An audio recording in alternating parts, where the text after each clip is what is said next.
Do you need to be everywhere? That's a question that Katie and I get all the time. You know, there's all these new sites. They're coming up daily, it feels like. You know, everyone thinks they need to be all over the web. You know, you have to be on all the real estate sites and all the social media sites. My name's Chris Smith. I'm with Inman Next. And I'm Katie Lance with Inman Next. And we're going to talk about that today. We just wanted to know, should real estate agents be everywhere? So, Katie, should they be everywhere?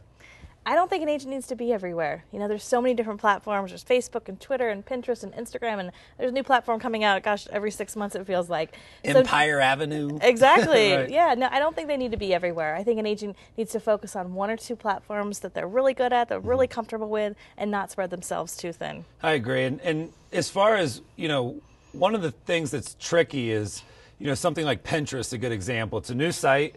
It's getting all this buzz. It's the fastest growing website ever. So how do you decide if you should join? Because that is often why people join. Like, oh my goodness, if it's the fastest growing website ever, I got to be there. Right. Well, that's maybe not the best way to approach a new platform. So my advice on exploring something new, number one, are your core demographic of clients there?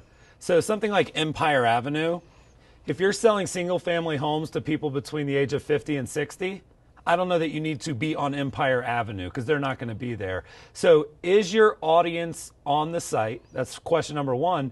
And then for me, it also comes down to a little bit, do you actually enjoy it? So if you log into Pinterest and it overwhelms you, like Twitter's one where people log in and it's like, oh my God, I don't like this. And it almost causes them more grief than joy. Right.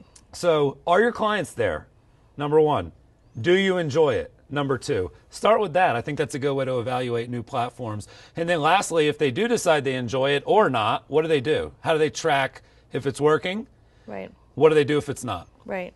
So I think two things. You know, I think first and foremost, analytics. You have to look and see, you know, am I getting the clicks? Am I getting traffic? Am I getting likes and comments? And Google Analytics is a great, easy thing that you can do. You can look at something called referring traffic, so you can see how much traffic is actually coming from Facebook or Twitter or Pinterest.